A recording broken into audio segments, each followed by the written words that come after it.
To the eighth and final emissary prime election panel. Uh, uh, yeah, so I'm just pulling up my questions here. Cool. So I'm going to give you guys a little bit of a easy question to start, a little bit of a softball. Everybody is going to get 2 minutes to tell us why the other EPs will find it easy to work with you. So you just get a couple minutes to talk about yourself. I am going to set a timer. So actually, let me pull that up on my computer here, a stopwatch. Yeah, and just tell us why you're a good team player and why it's going to be an absolute pleasure for the other EPs to work with you. So let's maybe. So go ahead. No, yeah, please go on. Okay, cool. Well, Nain, since you piped up a little bit there, I'm going to let you go first, and 2 minutes. 2 minutes starts now. Thank you. No, I think it'll be fun working with me for everybody because I am funny and sometimes I think so. Also, I know everybody kind of. I think everybody kind of also knows me to a good extent. But on a serious note, I think I've worked in Africa. I worked with European companies. I worked with Chinese companies. I worked with North American companies. I worked with Canadian companies.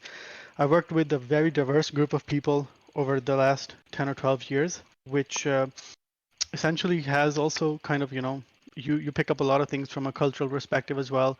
So you understand the nuances of how different people around the world work, their work ethic as well, and also how to gel with them, how to bond with them. So I think I have that advantage. And also, like I said, I've spent so much time here. I know everybody. I think it's like working with me. I think is going to be a very good experience for everybody and myself included. I think it's going to be fun. Okay, cool. Didn't use all 2 minutes there, but that is absolutely fine for the softball question. Let's go to Mr. Ultra Para next. Sure, thanks, Cold. Yeah, so I think working with myself, people would find enjoyable because I'm dedicated. I'm there. I'm always going to show up. I'm also reliable when someone is tasking me to get something done, right? So I'm a good team player. I've worked with all different types of teams before, where like I've been in positions where I've had to work with like legal and work with engineers and kind of be like the middle person, right? So knowing how to understand product related things, as well as just being flexible to communicate on on various different levels, I think is important. But what else is important is just kind of like letting other people speak and like letting people hear their like hearing other opinions. And I think that's really being a good team player is really listening to what others say and not just going in with an agenda at times, because when you're working with a large group of people, you got to be flexible. Yeah, and just generally, I think the time that I put in the space, I put a lot of time looking at the broader crypto markets, and I think that's really valuable asset to have like someone that's just in the weeds there all the time. So, thank you. Great. Let's hear from Mr. Kvak next. Yeah, sure. I have a funny answer. I'm a black sheep in the family, but I'm still here. So that kind of tells you a lot. I think actions speak louder than words. I mean, I don't have too much time to come and hang in Discord and kind of, exchange memes and jokes, even though I would love to. So I kind of come and be active when there's something important. I actually enjoy that now a lot of things is going on in the governance, and when I'm running for the EP, it pulls me in. So coming back to this funny answer, I think I had my personal low with many people here. I guess many people didn't like me when I came to criticize prime sets. Some people didn't like me when we sold some tokens.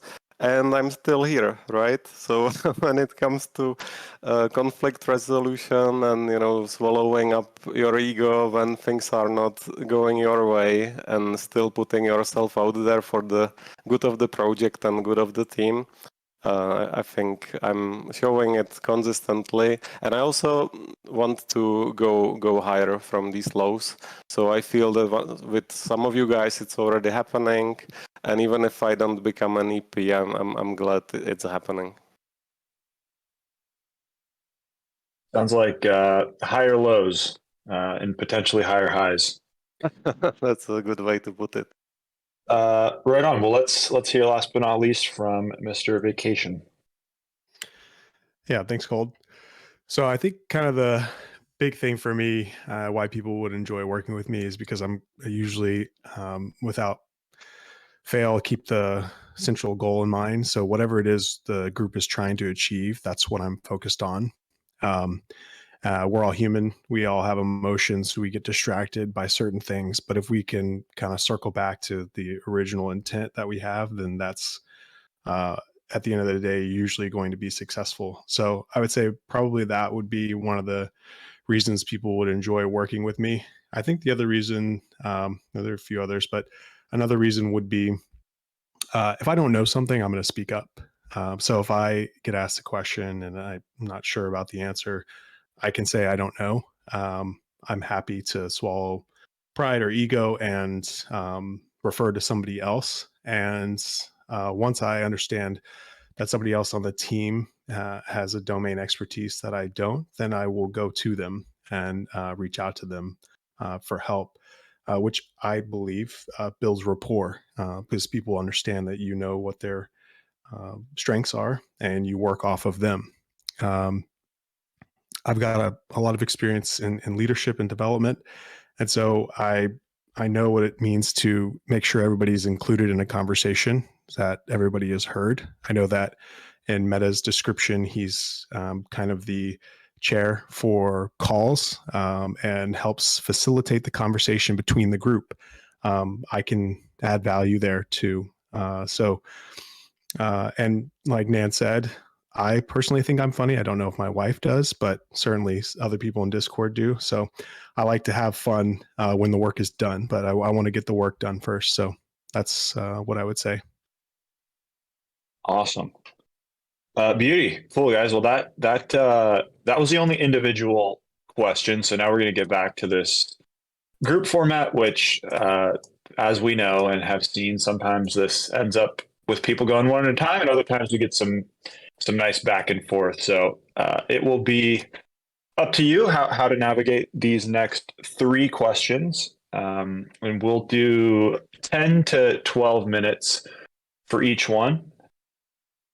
And here is the first one. And let me know at any point if you want me to repeat it, like if we're 4 minutes in and you need some guidance again, but I'll read it one time here. How do we get people from 0 to 1 on NFTs? What is the best way to break the ice and overcome initial resistance? How can Echelon be positioned to support this initial onboarding? And when you're answering, try to talk about avenues outside of parallel TCG. So 10 to 12 minutes, and I'll start a timer now. Do you want to take the lead, kind of like Steelhead established in their call where everybody talks for a couple minutes and then we come together with a solution? Does that sound good to you guys? Yeah, it sounds good. Cool. Well, I can jump in first if you like. We could take examples from the ecosystem that have been successful.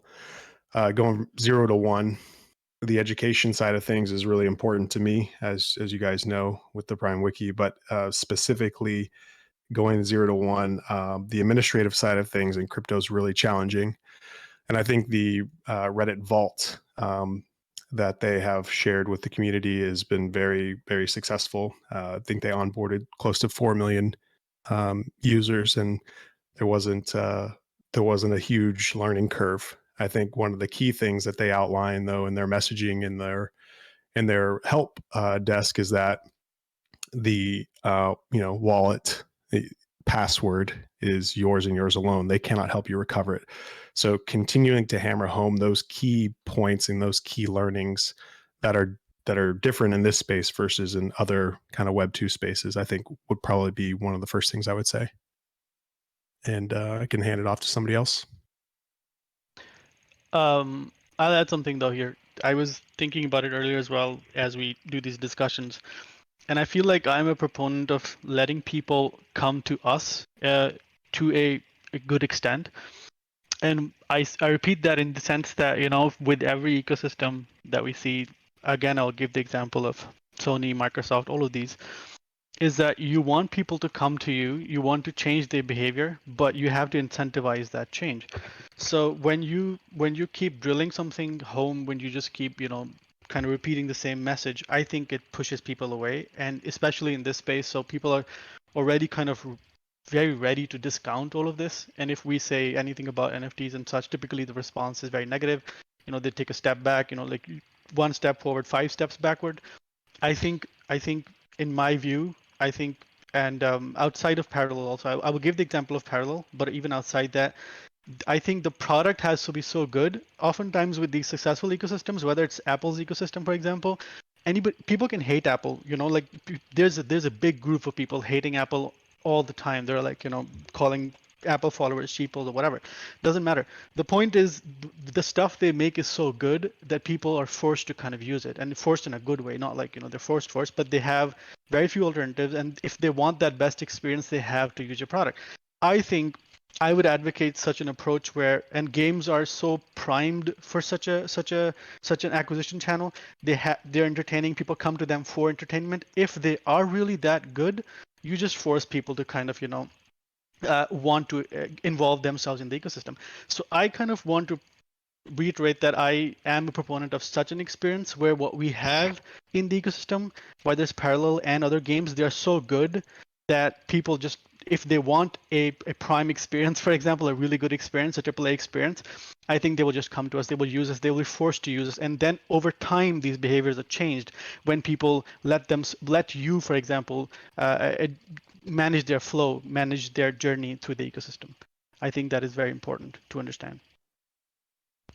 Yeah, I really agree with you here. Where like compelling games is like the most important factor here for these new people, right? These new people, or these people who are new to crypto, right? The games themselves, you know, they're gonna play these games, and you know, if they choose to interact with crypto, they're going to visit our sites, right?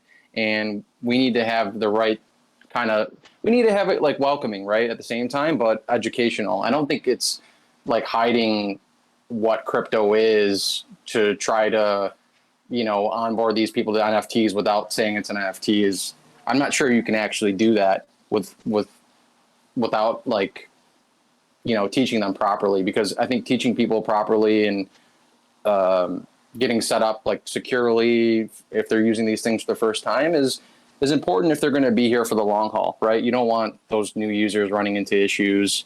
But overall, though, too, I think we have to leverage our community, empower the community to make the whole onboarding experience. If, you know, we have a bunch of people coming into crypto for the first time, you know, we need to make that enjoyable as well. And, you know, Parallel itself is the guinea pig here, right? Where we need to kind of actively be viewing how these things are occurring, right? And then make adjustments as they happen.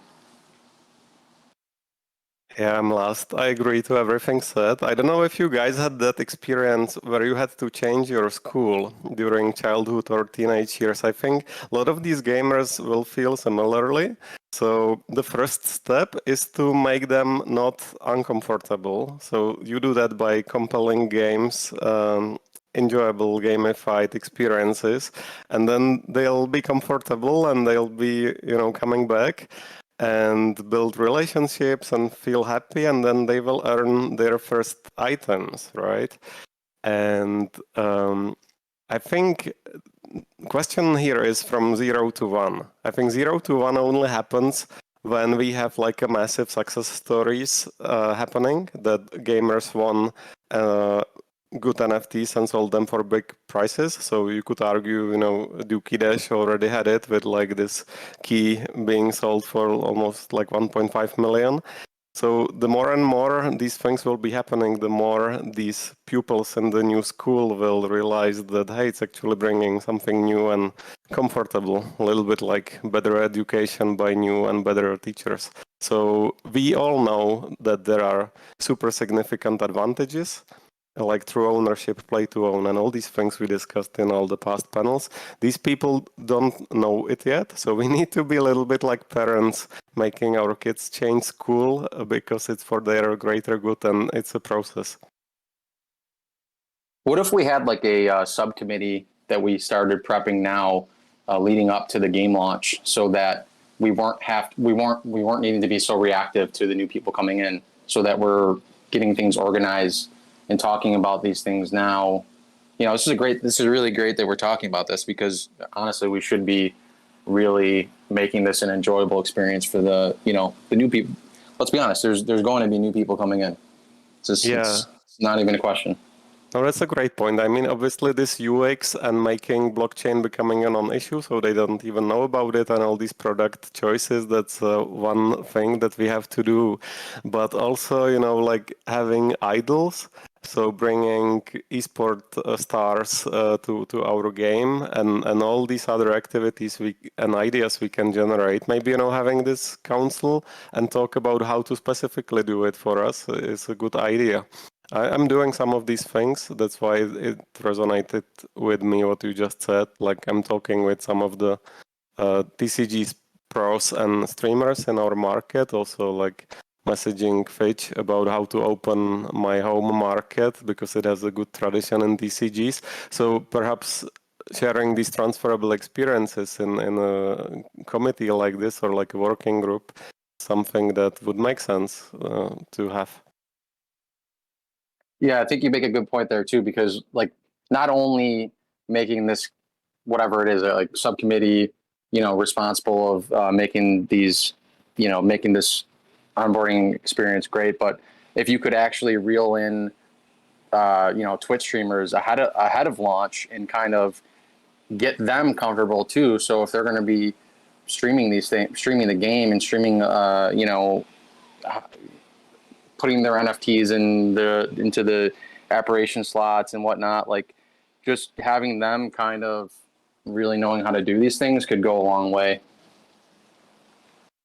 Yeah, I'll have a 2-pager that I'll send to to Fitch, with these Twitch streamers and gamers. And obviously there's a bit of a budget, but I know in my home market who are the top streamers and who are most suitable and who are like the websites that organize tournaments. If you get these opinion leaders and influencers and top stars, all of them playing the game, others will follow, right? And then it's just same process as following the game. So maybe all of us can think about how we can do marketing and bring more people in. Yeah, that's a good point. So just if anybody has anything else, pipe up. But just to summarize, we're thinking that the best way to do it would possibly be to obfuscate some of the complexity of the blockchain out of the process of getting set up. Make sure that the UI UX is easy, and ensure that the education is there for new users if they choose to opt in for it. Like Ultra, I don't want people to be willfully ignorant in this process, right? We want to give them the tools that they need if they want to go further, but we do want to make the onboarding experience as easy as possible. And then figuring out who are the right individuals to partner it with from a marketing perspective to promote the game, because we believe that whatever game is a part of the ecosystem, it is going to be good. So with that assumption, the goal is to fill the top of the funnel. Does that capture everything everybody said? Pretty much. Yeah, I think that's spot on. Nicely summarized. Sorry, did you want? You have like 1 minute left if you want to add something else. No, I just wanted to add one last thing was that I would advocate some data gathering with these, especially the UI UX improvements. So, for example, in the parallel game right now, the client, for example, it says 39 NFTs, and then it has a button which says more info. I would want from a marketing perspective for that to be tracked so that we can see if that placement is accurate, how many people actually click on it, how many people actually follow through. And I think optimizing that over time is going to be key to maximizing this. Awesome. Okay, stopping the timer, resetting the timer. This is going to be another 10 to 12 minutes. Once again, I'm going to read the question, and at any time, if you want me to reread it, just let me know. So here's the question. Parallel is on Ethereum mainnet. As Echelon expands and adds more titles, should they all follow this playbook? In other words, should game studios have freedom to decide what chains and or layers they focus on? If so, how can Echelon be accommodative to this flexibility? It's a Do you great want question. to? It's a Sorry. great question. I Go- wanted to go ahead. start because I went last time. So yeah, I'll just go. I think we prefer Ethereum. I think it's the ultimately most decentralized, most valuable chain where most investors are. It has the best UX, and EVM is the golden standard. So after the merge, I think the whole crypto community is moving away from the multi-chain future and this fat app, app chain thesis, etc. So it is kind of gravitating to Ethereum. Also considering that Prime is ERC20 token on Ethereum, Ethereum should be the first choice. Obviously, there's layer 1, layer 2s, and all kinds of things. We will be on the base chain. So it would be easiest for the games to follow the same path, I think. And yes, I think this is something we should suggest to them. But we may discuss alternatives. Maybe guys will have different views. But I think the base case Echelon package that I hope I will be, or some of the guys here will be offering to games we can partner with, I think the base case should be on ETH. Yeah. I think if we run into an issue, like if we run into a scenario where like maybe they do have a really good game and they're on, I don't know, Avalanche or some other layer 1, right? Like how do we sell ourselves to be compelling enough for them to make a switch, right? Because I do agree with you that Ethereum is kind of, I don't know, like is it really the most trusted place to be right now to settle these things that we're going to be putting on chain? Perhaps, I definitely am with you there, Kvek, that, hey, Ethereum is kind of the place to be.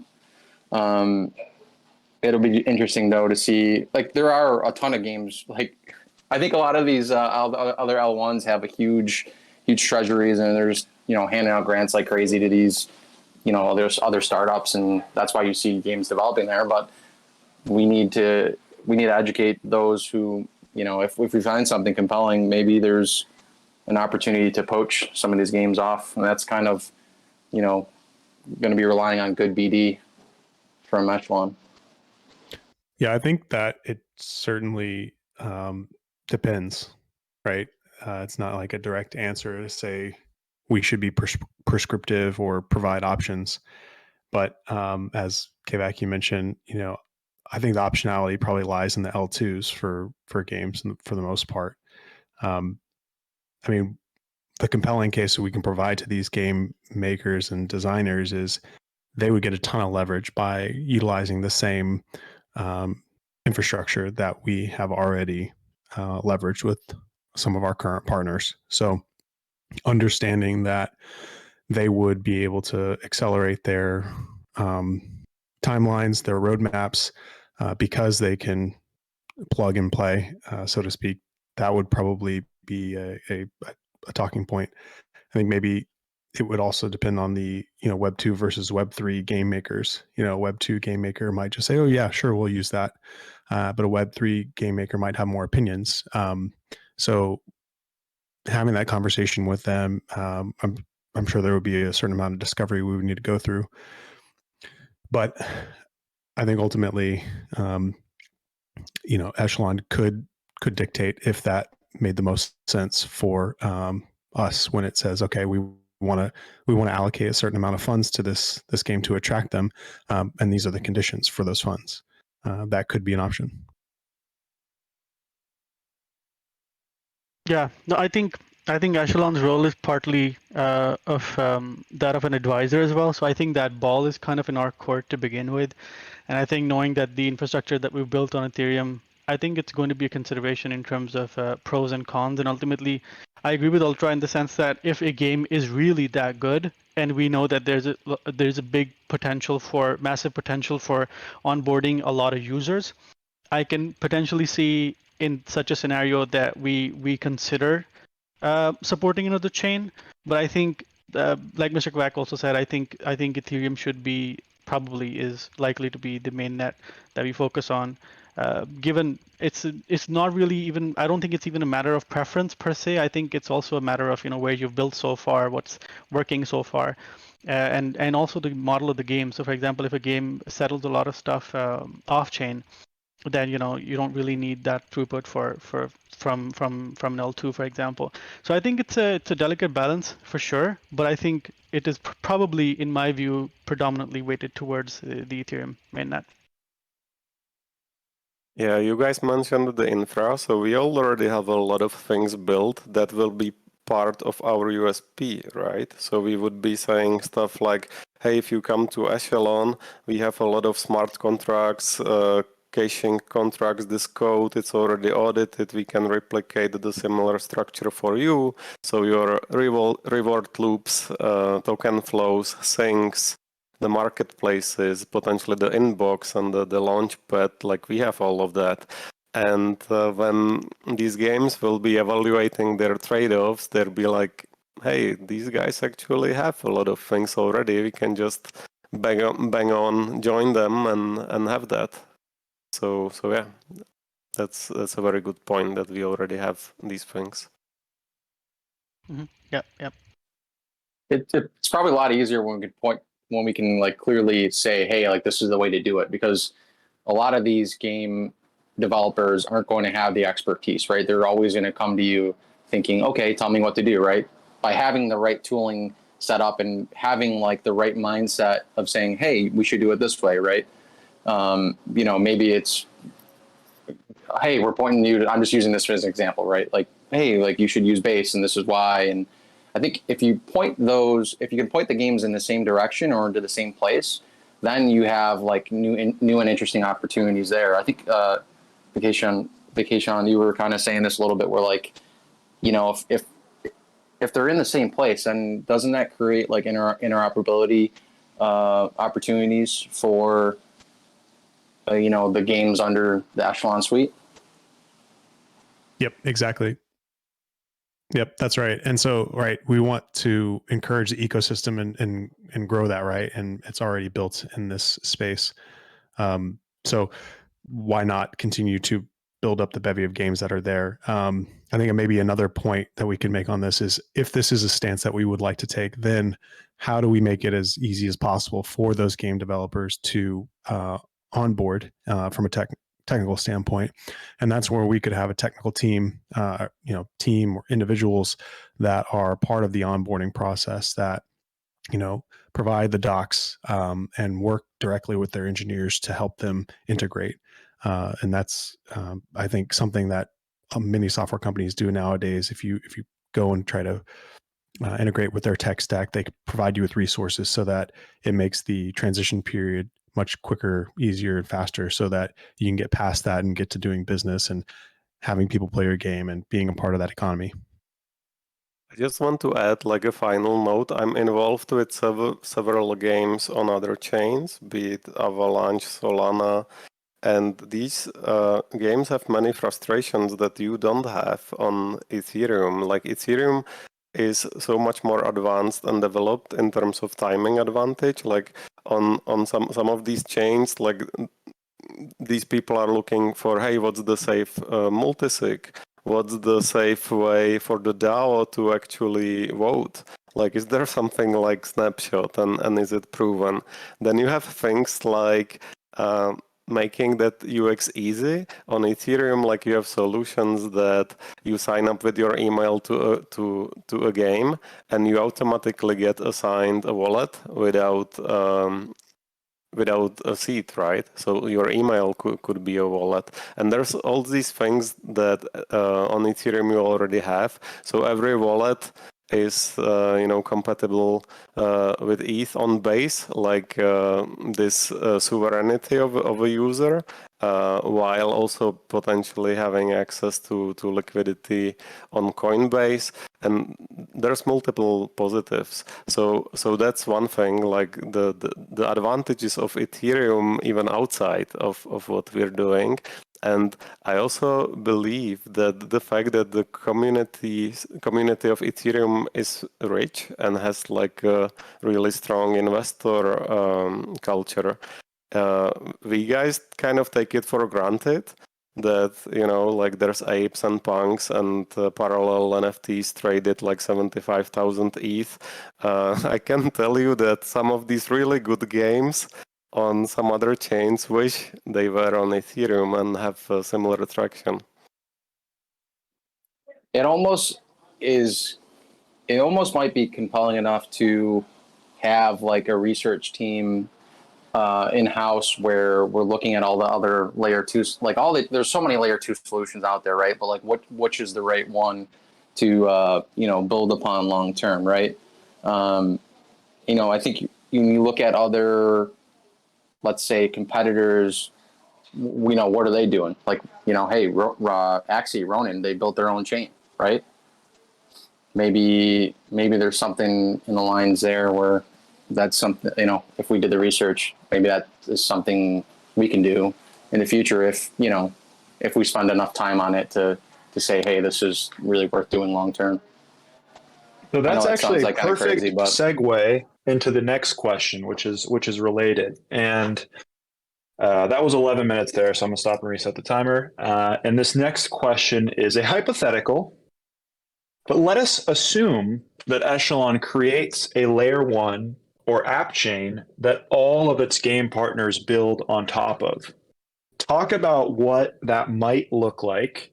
What are the core considerations, advantages, and risks to be aware of? I just want to clarify too that I didn't know that was going to be the question on here, Cole. You did not. No, you didn't. But it was still a nice segue, so I took advantage. I can take a back seat again if somebody else wants to lead off this time. Can you repeat the actual question once more, please? Yeah. So this is a hypothetical. Let's assume that Echelon creates a layer 1 or app chain for all of its game partners to build on top of. So just talk about as a group what that might look like. What are the core considerations, maybe the core features of that app chain or layer 1, and then maybe talk about advantages or risks to implementing that. I can start it off in a very simple manner. So in my experience in the past, for example, when I worked at OKX, we were in the process of building our own chain at that time. So there are a lot of considerations that I'm familiar with. But primarily, I think you want to build a chain mostly because you want the users, you want people to come use it. And the features are mostly that people talk about are speed, for example, and security as a given, but it's not always the case.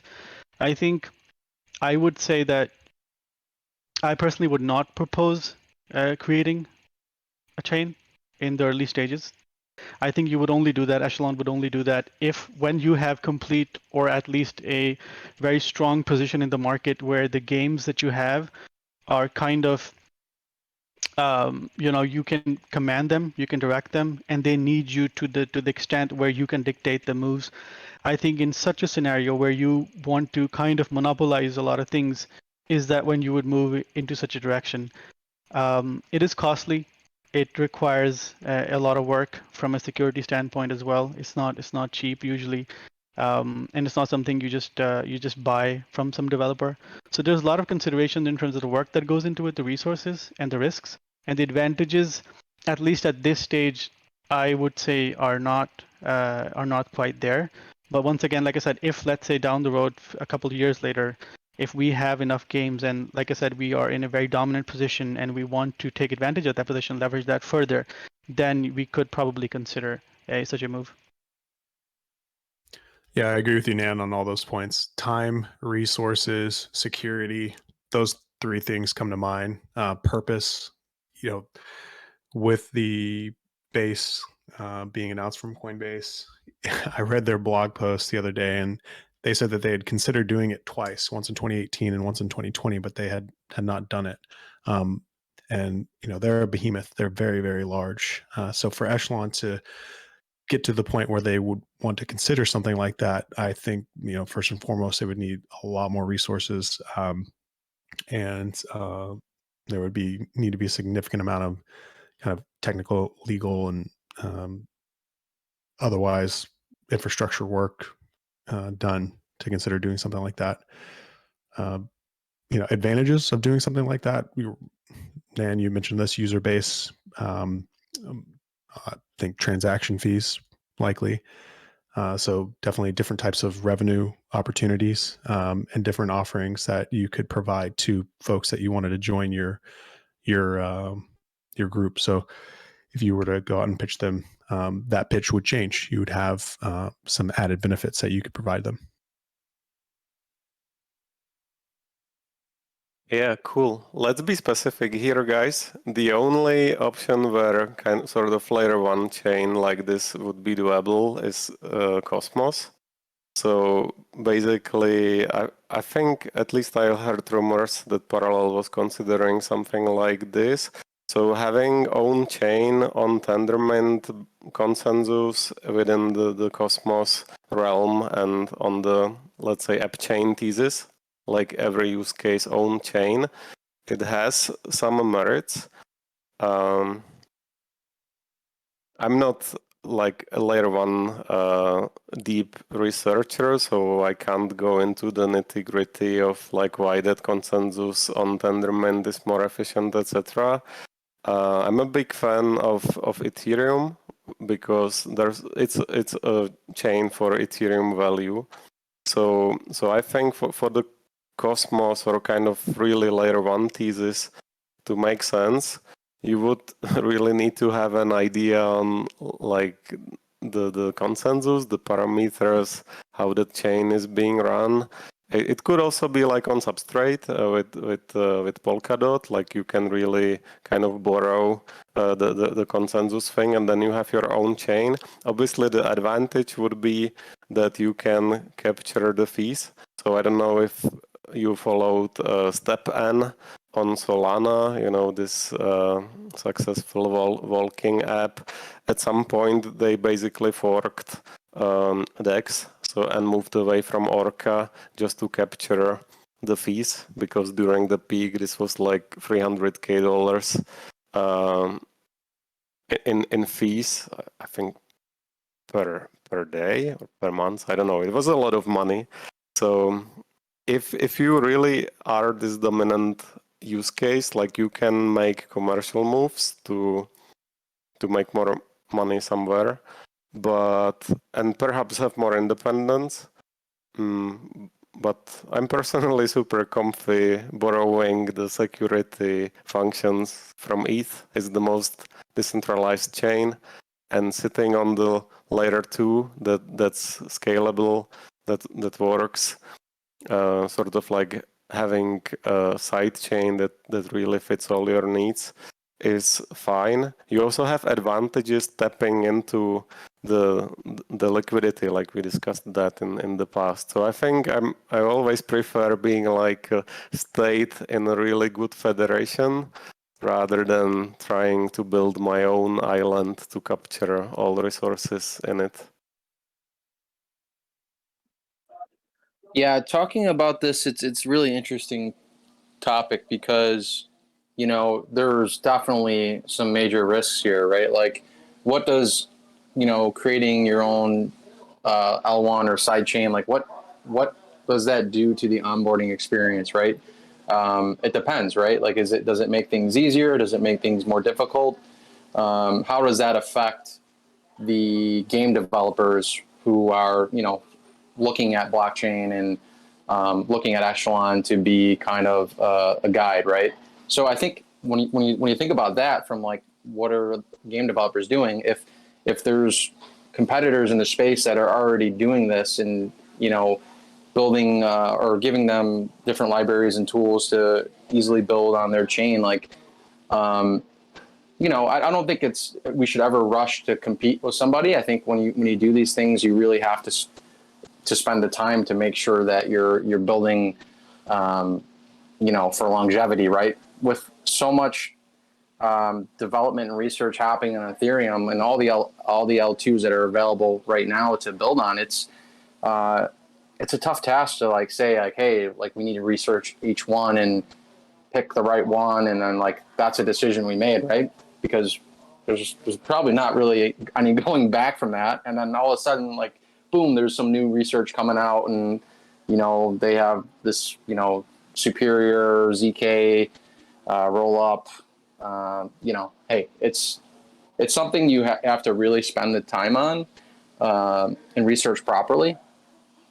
So I don't know where that fits in between risks and advantages, but I think the advantages are, hey, yes, the fees, making the experience very, and the experience for, let's say, developers really easy to build on top of our ecosystem, right? It would kind of separate us from the pack, right? If we are really experienced in this domain, where we're hey, not only do we have our own, side chain, but it's this is all the research we did into it, right? We didn't just launch on Cosmos just because it's the easiest way to do it right now, right?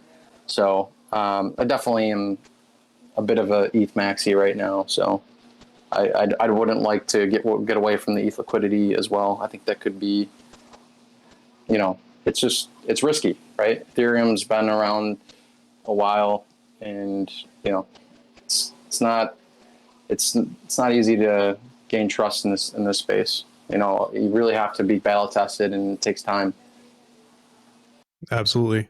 And going back to what are our core principles as a foundation, what are we actually going to be providing? That's kind of the question I would ask here to determine whether or not spending the time and resources and manpower on this would be worth it. So good question, Cole.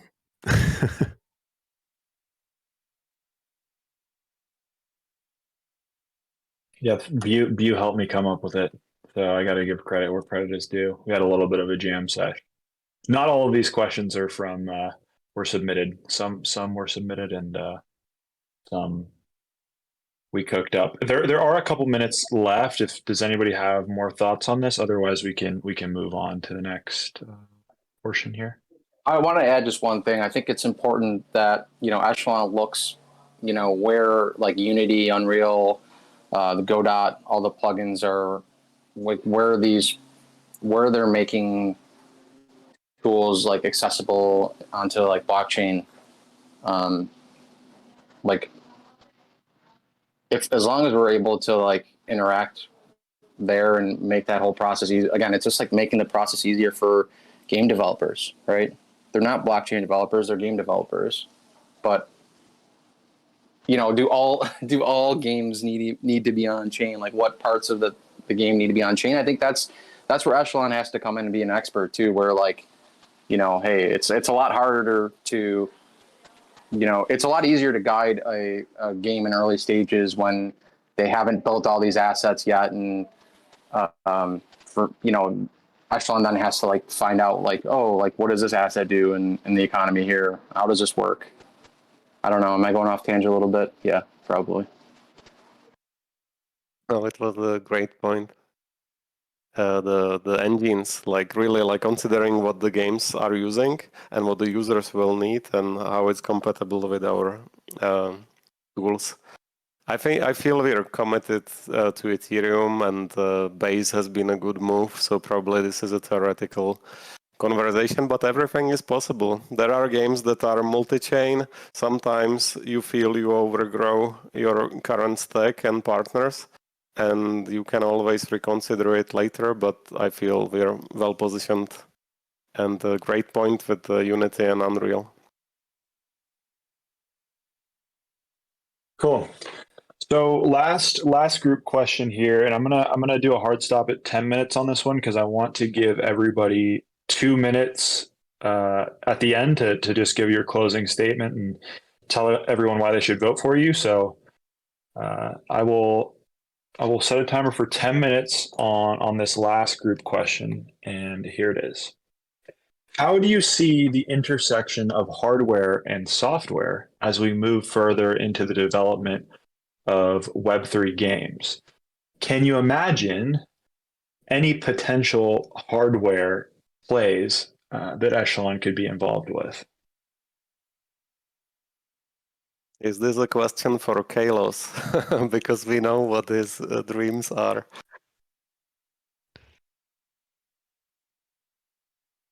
Just kidding, Nain, go ahead. No, I was just gonna say, can you repeat the question? I missed some of it. Yeah, no worries. I actually kind of made some of that up as I went, so I won't get it exactly the same. But essentially, where do you see the intersection of hardware and software as we move further into the development of Web3 games, and maybe talk about how Echelon could fit into this intersection and potentially have a play on hardware in some way? So this could be like, let's say parallel, for example, down the road, maybe, whatever game is in working with Echelon or in part of the ecosystem. Let's say they have like some, I don't know, AR, VR component to the game, and like other games do too. And you have like a Echelon branded like goggles or something that, interact with all the games in our ecosystem really well. And, they're already on there, pre-downloaded. And this is a tough question. It could be, right, like Star Wars and playing like the virtual chess kind of game too. I don't know how Echelon, I don't know. Yeah, it's tough to say how Echelon can play a role there. That seems like it's very far down the road. That's very far thinking. Is that something we should be thinking about right now? You're spot on. I mean, AR, VR, some kind of goggles. I feel there's definitely a play here.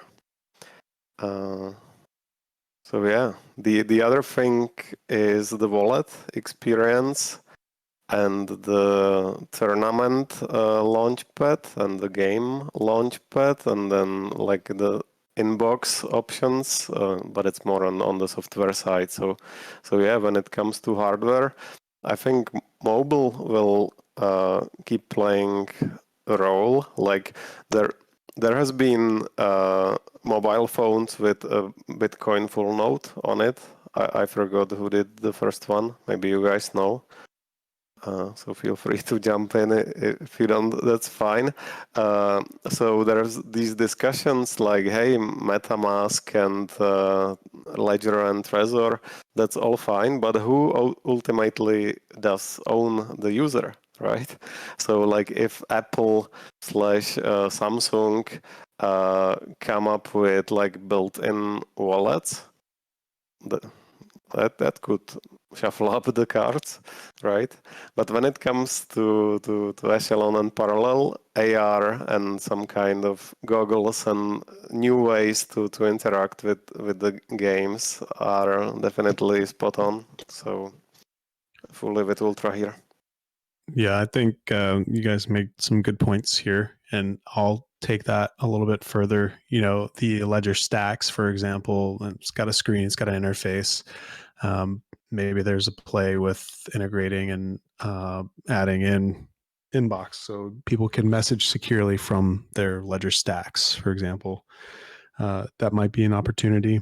But the prompt itself for sure raises questions of, okay, would Echelon want to bring some sort of hardware team in-house, or would they want to look outward? And I think probably most of our minds kind of tend to say, all right, well, look outward, because Echelon as a domain expert is not a domain expert in hardware manufacturing. So look at opportunities in the space that are related to diligent hardware makers that have made a name for themselves. That's kind of where I would go first.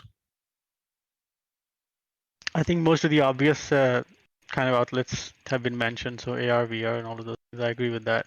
I think once again, I don't think this is something that we would probably think of in the immediate term. This is again something that you do once you have a dominant position, and you kind of want to do one of two things: is either you're very sure that you can make a market move, or secondly, you want to test the market, right? So you want to just see how well received a device is in such a consideration. And once again, I'm giving this a hypothetical treatment.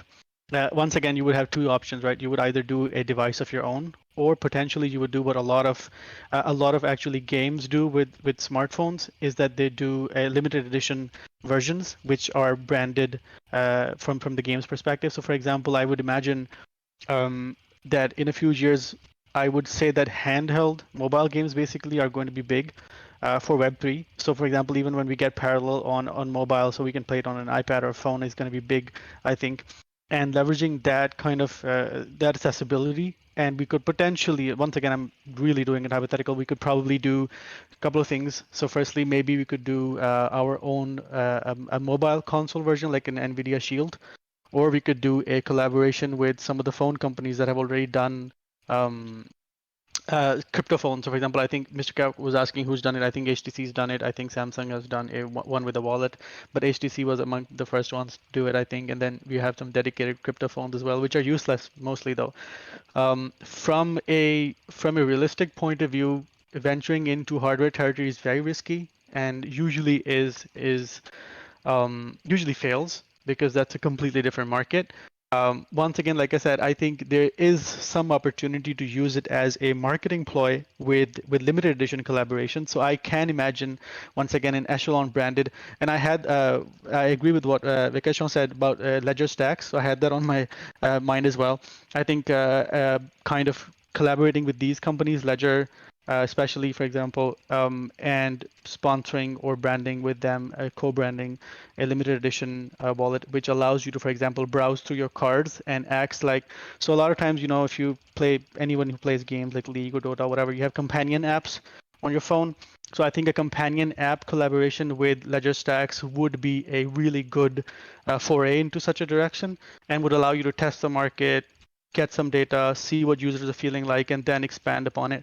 I think I would advocate that for now.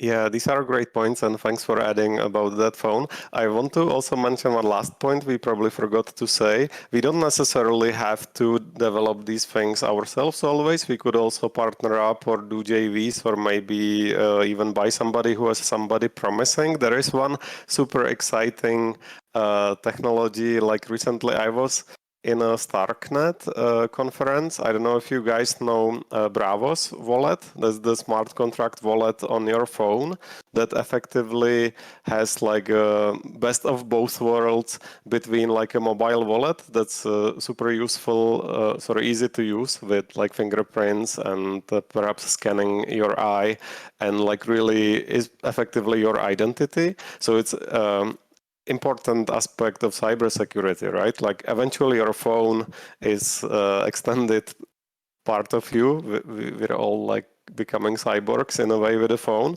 So if you can securely unlock your wallet like with these identity, like fingerprints and eyes, that's cool. But also combining it with like a seed phrase. So these guys on the Bravos wallet, they have both. So effectively it's a mobile wallet. But if somebody wants to reinstate your wallet with a seed, you get a prompt on your phone, and there's like 24 or 48 hours or customizable deadline for you to actually confirm it with your fingerprint. So these options start being possible with smart contract wallets. like Ledger and hardware wallets, these are not smart contract wallets. Like Gnosis Safe is a smart contract wallet.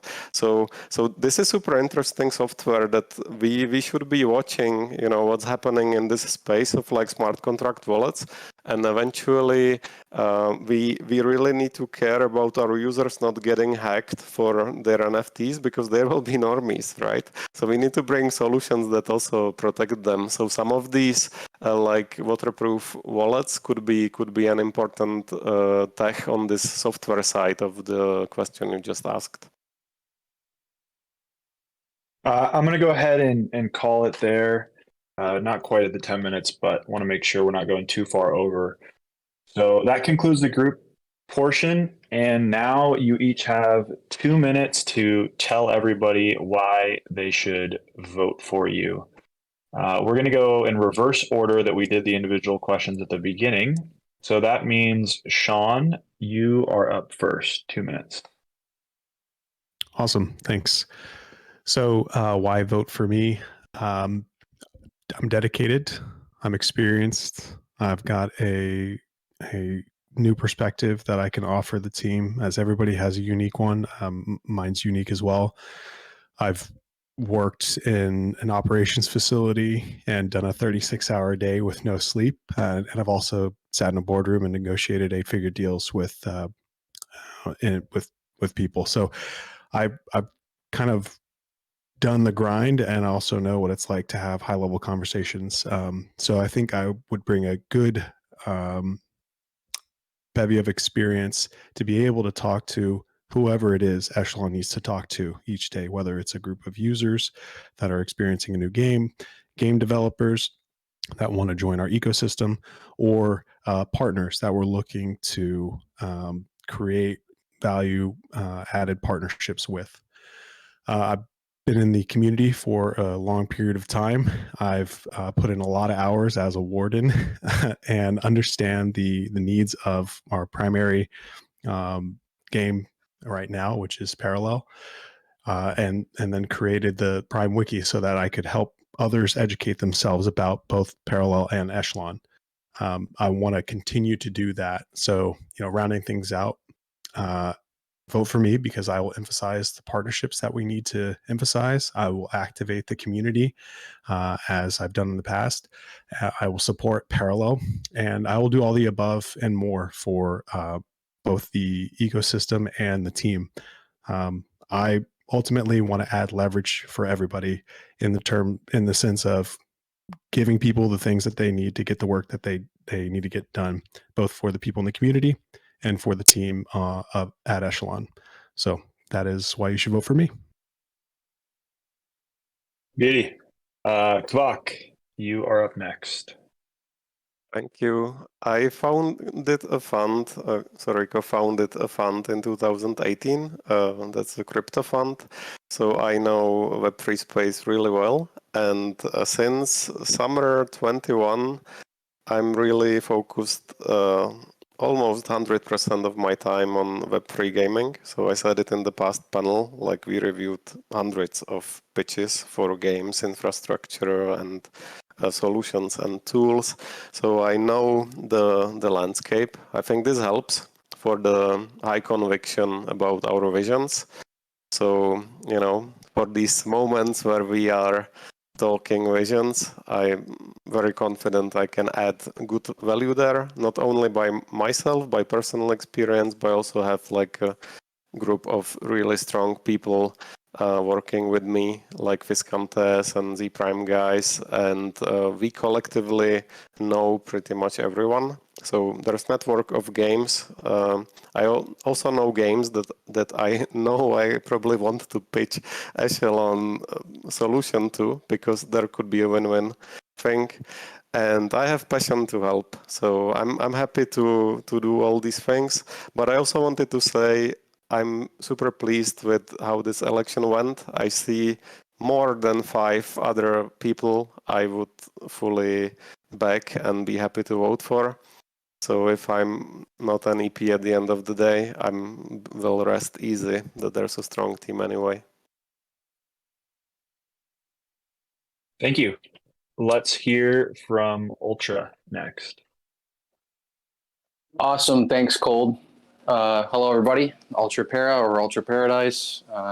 Why should I be reelected as an EP? So, first off, I just want to say, hey, I really want to work again with the returning EPs from the last cohort. I thought we collectively, accomplished the things we needed to do in our first cohort, and I really did enjoy working with those individuals. So, why else should you vote me in? You're talking about, one of the earliest supporters from Parallel, investor, continued investor into the ecosystem. And I represent not only investors, but also large and small holders of Prime in the ecosystem, right? So myself, I've been in crypto since 2017. I would say, honestly, before I got into crypto, I was probably a gamer first, and that kind of went in reverse, right? I fell in love with blockchain and crypto, and I changed my whole career, right? Traveled the world. I stopped gaming for a while just to focus on crypto, and it's been a real delight so far to really come back to gaming. One of my first passions in life, and I just really see the future here is an opportunity to make an impact on gaming for everybody in the world, right? So yeah, really hope you vote for me. Will be a continued supporter of the ecosystem, and yeah, I just really think I work well with others, and I'm gonna help Echelon make sure we get things done and make smart decisions. Thank you. Beauty. Nain, close us out. Yes, sir. So, why vote for me? I think my experience is very relevant and very specific, and it's on my resume if you haven't seen it yet. I work with teams around the world. I've managed, supervised, hired, done marketing, finance, management. So I've studied law as well. So from a qualification standpoint, I think it checks a lot of boxes that are relevant to Echelon's needs in year 2 and beyond. I'm an ardent community member, be it with my time or my resources. I've kind of demonstrated an understanding of the Echelon ecosystem via content on Discord, on Twitter. I'm a lifelong gamer, and as a generalist, I can contribute in almost every aspect that Echelon needs, from education to onboarding games and developers and users to testing and optimizing these processes. So I'm quite plug and play, and as plug and play as they come for Echelon, and I think I can start contributing from hour 1, literally. I think I'm even onboarding people on a weekly basis, really, though, in Discord, for example. So I think that is something that I would like to kind of highlight. I'm reliable, and in a personal capacity, I'm very reliable. I'm consistent. I think, once again, I'm experienced. I'm passionate about Echelon, about Parallel, about the ecosystem, what we're trying to do here. And once again, I think finally what I'll say is that with me, when you vote for me, you don't have hope that I will deliver on all of those things. I think I'm demonstrating a lot for more than a year. So I would say, vote for me, and thank you so much. I don't know if that was just me that the last like 10 seconds you were cutting out a little bit, but maybe that was that just me? Did anybody else? Also, robotic.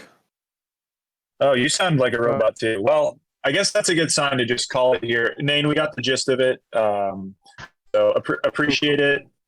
Thanks for coming out, everybody. Keep your eyes peeled for an announcement this evening about how the election is going to be run.